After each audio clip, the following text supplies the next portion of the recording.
Bassam Tan, bonjour. Bonjour Hugo d'Infolibre, encore un numéro des causeries d'Ivry, comme d'habitude. Le premier de l'année d'ailleurs. Je tiens d'ailleurs à vous souhaiter, à vous et à tous les auditeurs, nos meilleurs voeux au nom de toute l'équipe de l'agence Infolibre. Pour démarrer cette année, nous allons aborder un thème d'actualité très chaud. C'est l'escalade de la tension entre, on va dire, Riyad et Téhéran, l'Arabie Saoudite et l'Iran. Cette montée de l'escalade a débuté à la suite de l'exécution de 47 personnes, dont un haut dignitaire chiite. Nemr. Comment? Nemr. D'accord. J'ai pas osé le prononcer pour pas écorcher le nom. Et donc, la réponse a été immédiate. Il y a l'ambassade saoudienne en Iran qui a été incendiée. Forcément, ça a créé l'indignation internationale. Même le président iranien Rouhani a dénoncé cet acte et a demandé à ce qu'on puisse faire justice le plus vite possible. Il y a encore une semaine, les ambassadeurs respectifs ont quitté les pays. Est-ce que justement, on est en train là de vivre le début peut-être d'un conflit qui serait peut-être plus direct, parce qu'on sait qu'il y a d'autres régions dans lesquelles l'Arabie Saoudite et l'Iran sont déjà en conflit de façon indirecte. Est-ce que vous pensez qu'on pourrait aboutir à terme à un conflit plus direct entre ces deux pays? Alors vous avez raison de souligner ils s'affrontent en Syrie et au Yémen, et même en Irak. Parce que Daesh est aussi une création des Saouds. Alors, est-ce qu'on va vers un affrontement direct ou tout bêtement une guerre entre les deux pays? C'est peut-être ce que cherche le royaume saoudite. Mais le royaume saoudite ne fait pas le poids face à l'Iran. Même si au niveau de l'armement, l'armée saoudite est mieux achalandée, disons. Elle a beaucoup plus de moyens, mais pas au niveau de la flotte maritime. Les Iraniens sont beaucoup plus forts. Question flotte maritime, force, corvettes, bâtiments de guerre maritimes. C'est pour cela d'ailleurs que les Américains viennent de vendre au royaume saoudite pour des dizaines de milliards des bateaux de guerre. Nous leur avons, nous, Français, il y a de ça, 40 ans, vendu une flotte magnifique qu'ils n'ont jamais utilisée.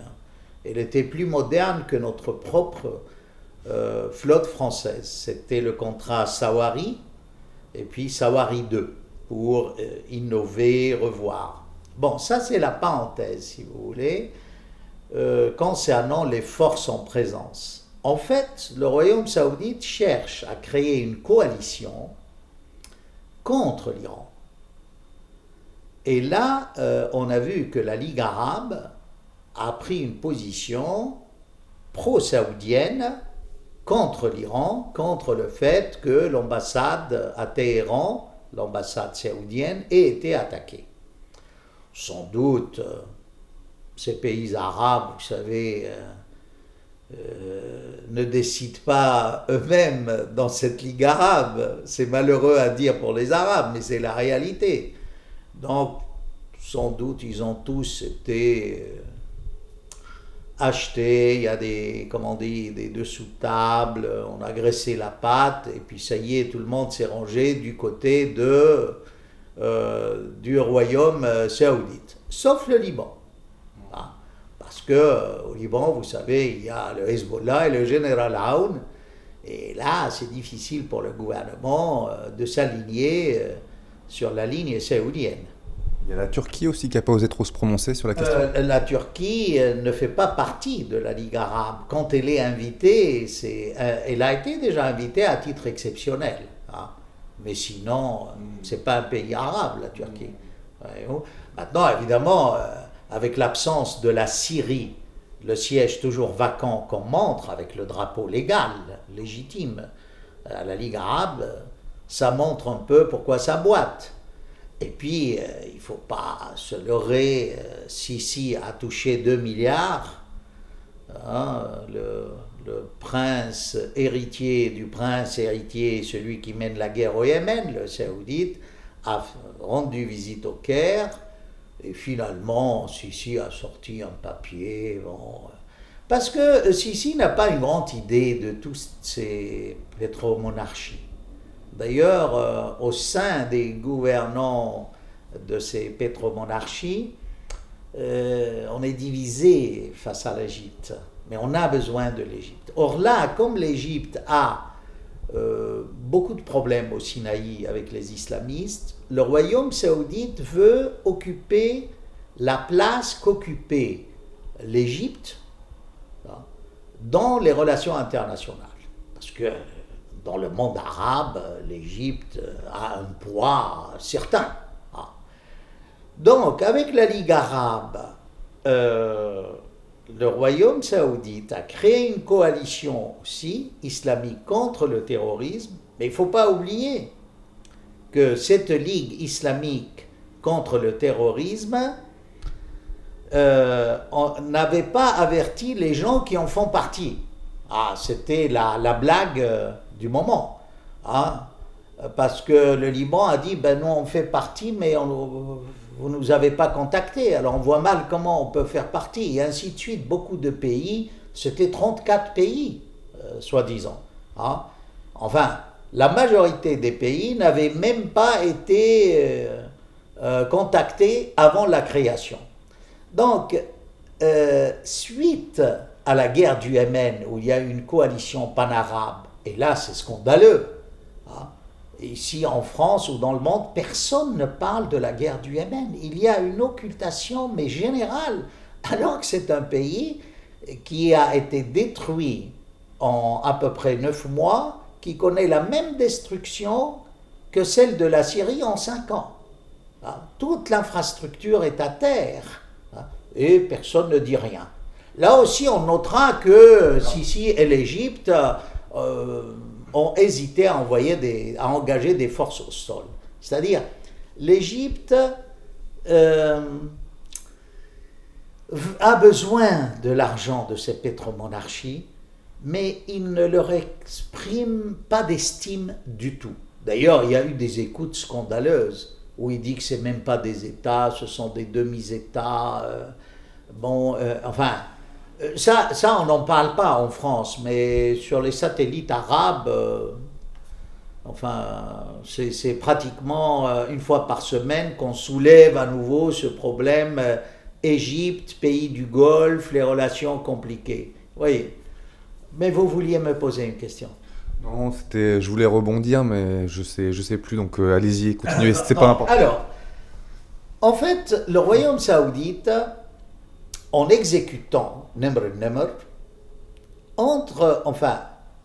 dans un affrontement avec l'Iran. Pourquoi? Parce que Nimr al-Nimr est chiite, c'était un leader.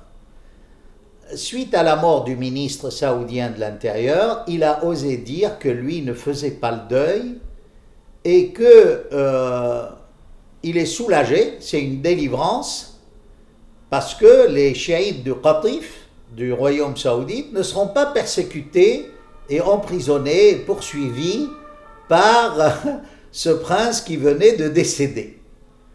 Alors, là, permettez-moi de dire que c'était immonde de la part du royaume saoudite, pas simplement l'exécution, mais la manière avec laquelle il a été arrêté.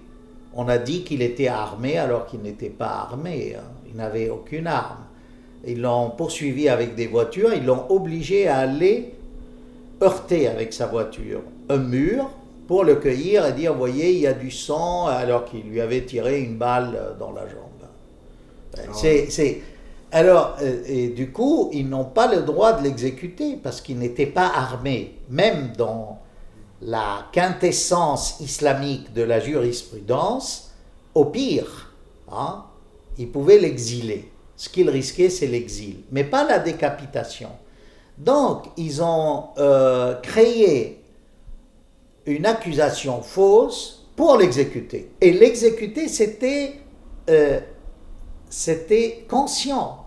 C'était pour intensifier l'opposition, la guerre contre l'Iran. Alors pourquoi cette guerre contre l'Iran? En fait, le royaume saoudite n'est pas content des Américains. Le royaume saoudite sent que l'administration Obama l'a lâché. J'en avais parlé, moi, il y a 1 an de ça. Pourquoi les Américains ont lâché le royaume saoudite en faveur de la mer de Chine.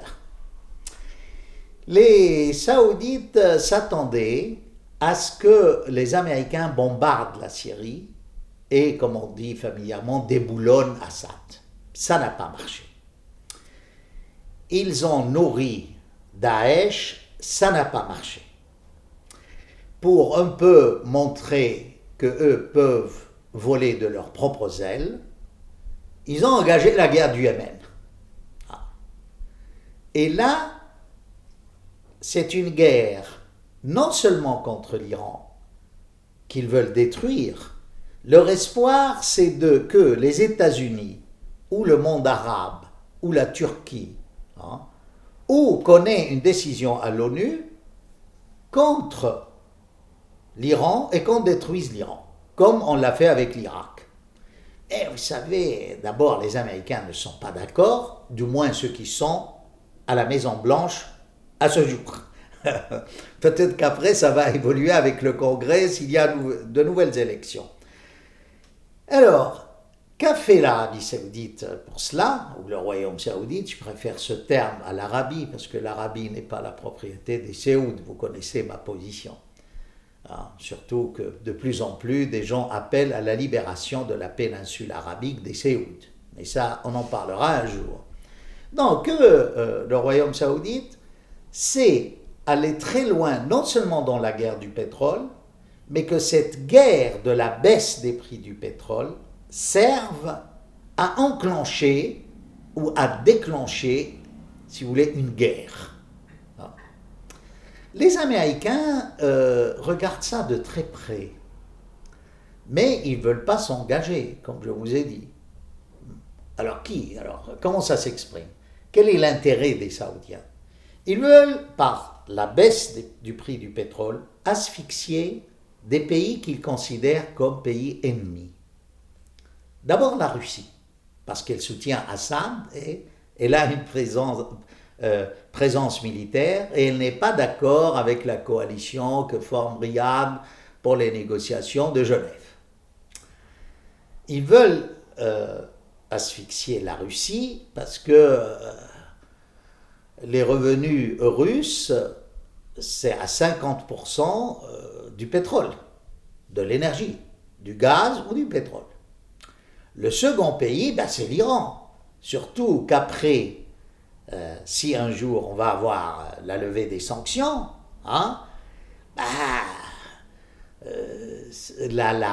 l'économie iranienne va retrouver une bonne forme, disons. Donc, c'est contre l'Iran. On va produire plus de pétrole. C'est contre l'Algérie aussi. Parce que l'Algérie, durant toutes les réunions de la Ligue arabe ou les réunions pan-islamiques, était contre le royaume saoudite. Et reste le Venezuela, évidemment, aussi, qui a soutenu Assad, et c'est un grand producteur, d'ailleurs, entre parenthèses, le Venezuela a plus de réserves de pétrole que le royaume saoudite. Ce sont les dernières découvertes qui l'affirment. Donc, il y a là, sous nos yeux, une guerre de pétrole qui a lieu. La question qu'on doit se poser, est-ce que la grande guerre du pétrole aura lieu? Qu'est-ce que j'entends par cela?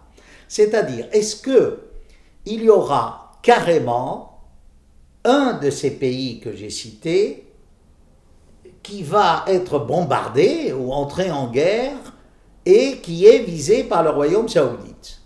Alors, on exclut les Russes, c'est impossible de s'attaquer aux Russes, c'est une guerre mondiale, c'est le pays qui a le plus de missiles nucléaires. On exclut le Venezuela qui est au sud des États-Unis, c'est trop proche, puis comme c'est déjà pourri, qui va s'attaquer au Venezuela?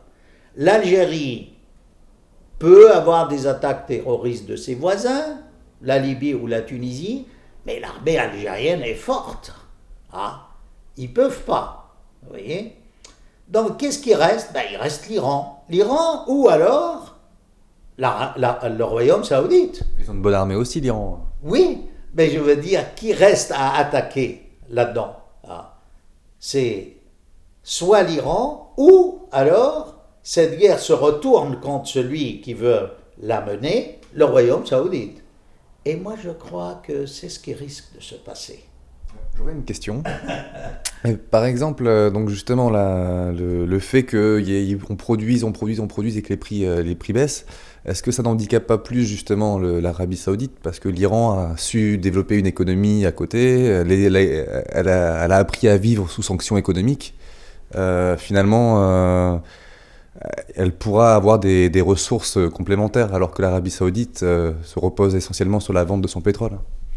Avant de vous répondre vraiment à cette question, laissez-moi apporter quelques précisions. Cette baisse du pétrole aussi, c'est une guerre contre les États-Unis. C'est-à-dire, le Royaume saoudite a peur, après la levée de l'embargo sur l'exportation du pétrole américain et l'exploitation du pétrole de roche de schiste, que les Américains, n'est-ce pas, soient des concurrents sérieux. Et puis un peu, le jeune qui aujourd'hui mène la politique au Royaume saoudite veut un peu se venger, parce que c'est une tête de linotte ce prince, des États-Unis, en disant, si je baisse mon pétrole, eh ben, j'asphyxie et la Russie et les États-Unis. Enfin, pour les États-Unis, ils n'asphyxient rien du tout. C'est comme disait Schwarzkopf, dans la guerre d'Irak, c'est une piqûre de moustique sur le postérieur d'un éléphant. C'est pas, les États-Unis, c'est la plus forte économie du monde, tout le monde le sait. Et donc, vous voyez, ça c'est un point très important. C'est que même dans cette guerre projetée par le Royaume saoudite, les Américains sont visés, quelque part. Alors, pour répondre à votre question, est-ce que ça nuit tellement? Pas tellement, parce que vous savez, les CO de ce pétrole, d'abord, c'est pas le leur, vraiment. Si on voit l'histoire, tous ces territoires où il y a du pétrole, ça ne leur appartenait pas. Puis, qu'est-ce que vous voulez, avec la guerre du Yémen qu'ils ont enclenchée, la guerre de Syrie, l'intervention en Irak et autres, il faut de l'argent. Et là, pour la première fois de son histoire, le Royaume saoudite a un déficit budgétaire. Rien que la guerre du Yémen, elle aura coûté 60 milliards jusqu'à maintenant. C'est énorme. Là, ils ont augmenté pour le consommateur saoudien de 50% le prix de l'essence. Ça ne s'est jamais vu. Vous voyez? Donc, est-ce qu'ils gênent vraiment l'Iran et ils sont eux-mêmes menacés par ce projet de guerre? C'est sûr. Mais je vais aller plus loin que ça, voyez-vous. Comme on a vu qu'ils ne pouvaient pas s'attaquer à l'Iran. D'ailleurs, regardez l'attitude des grandes puissances. Les Américains, les Russes appellent au calme. Pas de tension. Calmez-vous, tout le monde dit non. Mais est-ce que c'est sincère? J'en doute. Moi, je crois à l'autre théorie. C'est-à-dire qu'en fait, les Américains, les Russes, ne verraient pas de mauvais œil qu'il y ait une tension dans la région.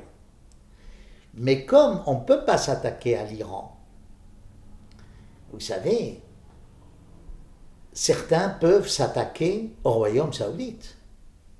C'est-à-dire, et là c'est la phrase clé de mon intervention aujourd'hui, si jamais les Yéménites, par exemple, ou les Irakiens lancent des missiles balistiques sur les champs de pétrole au Royaume saoudite, qu'est-ce qui va arriver?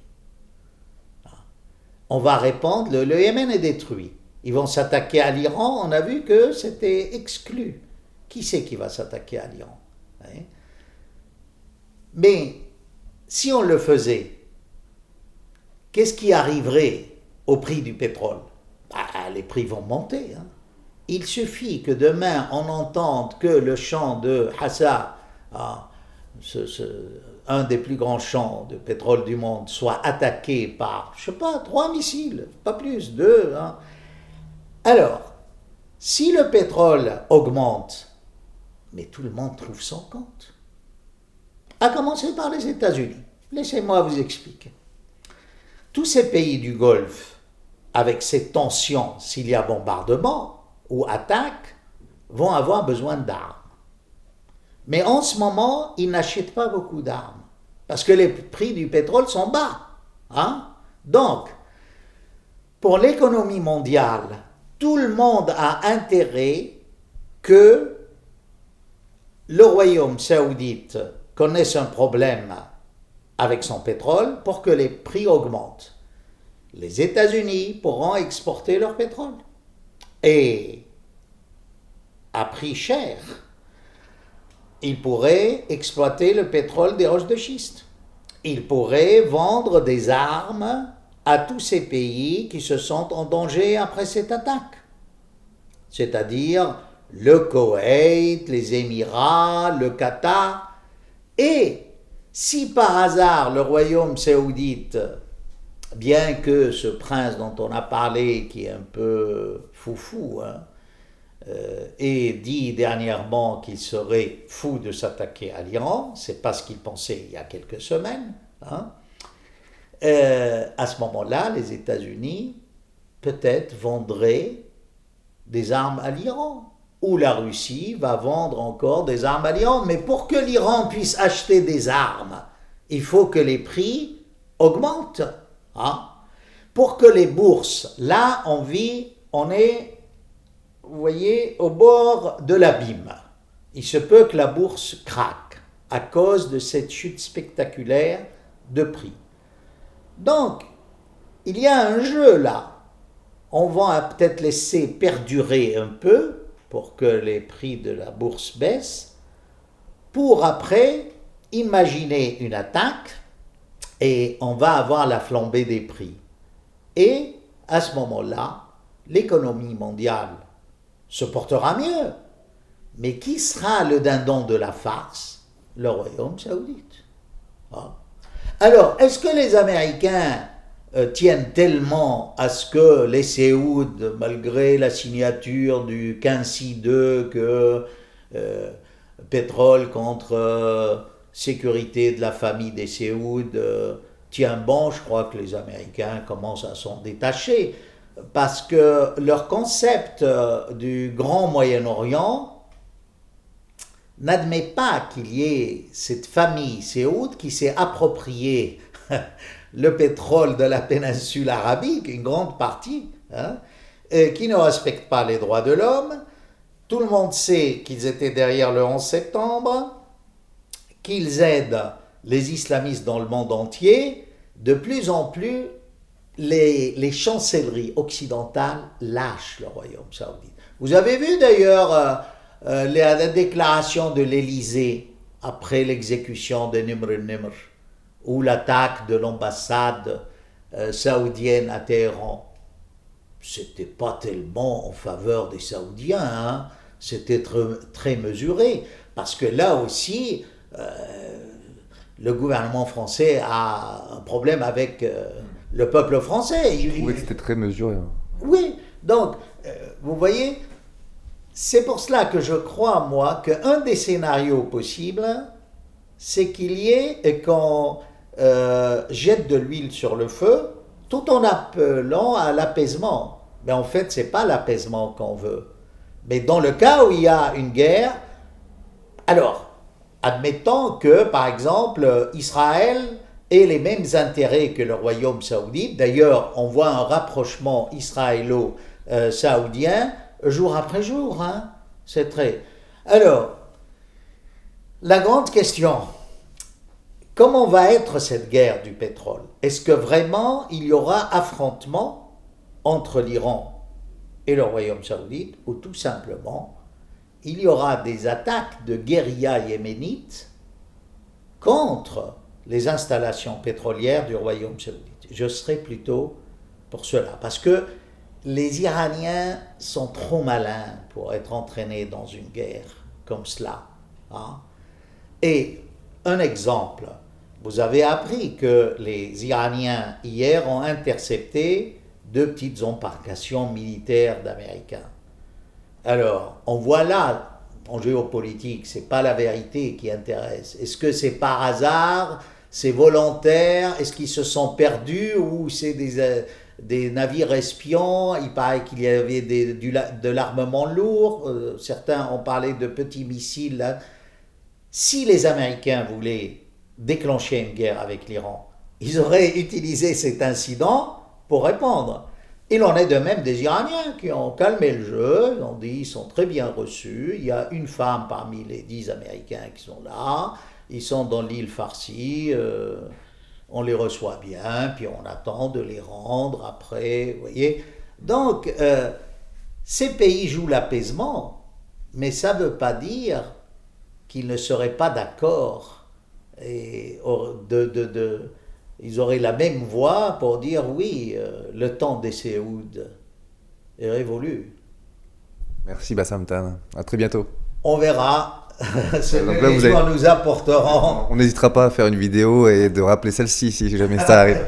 Enfin, de toute manière, c'est pas pour demain cette guerre de pétrole, mais l'économie mondiale a besoin d'un prix de pétrole plus élevé pour relancer la Chine, la Russie, l'Iran, les États-Unis, l'Europe, et le perdant va être le royaume saoudite, hein, qui commence à connaître la faillite. Puis créer des nuisances aussi, on va dire, dans les régions alentours. Je pense que même ça commence à peser, ne serait-ce que dans l'opinion publique qui aujourd'hui, par exemple, avec les attentats à Paris, on parle maintenant, on ose parler du financement de Daesh par l'Arabie Saoudite. Et... Exactement. Et puis vous savez, le royaume saoudite comptait sur l'amitié et l'engagement de la Turquie, même contre l'Iran. Mais là, la Turquie, je veux dire, elle est dans une mauvaise posture, quoi, avec ce qui se passe. Je crois que la Turquie va elle-même faire dégager Erdogan prochainement. Hein. C'est plus vivable pour les Turcs. Il n'y a plus d'entrée, il n'y a plus de touristes russes, plus de touristes allemands, ils ne savent plus quoi faire. La seule chose, c'est de faire chavirer les navires des réfugiés syriens pour obtenir plus de 3 milliards. Il y a eu une étude de faite là-dessus. Il y a de plus en plus d'embarcations de réfugiés syriens qui s'abîment, qui sombrent, et on se demande si la Turquie n'est pas là pour aider. Ah oui. On part sur un autre sujet, ça sera peut-être l'occasion d'une prochaine vidéo alors. Entendu. À bientôt Bassam Tan. Merci beaucoup à Info Libre, merci.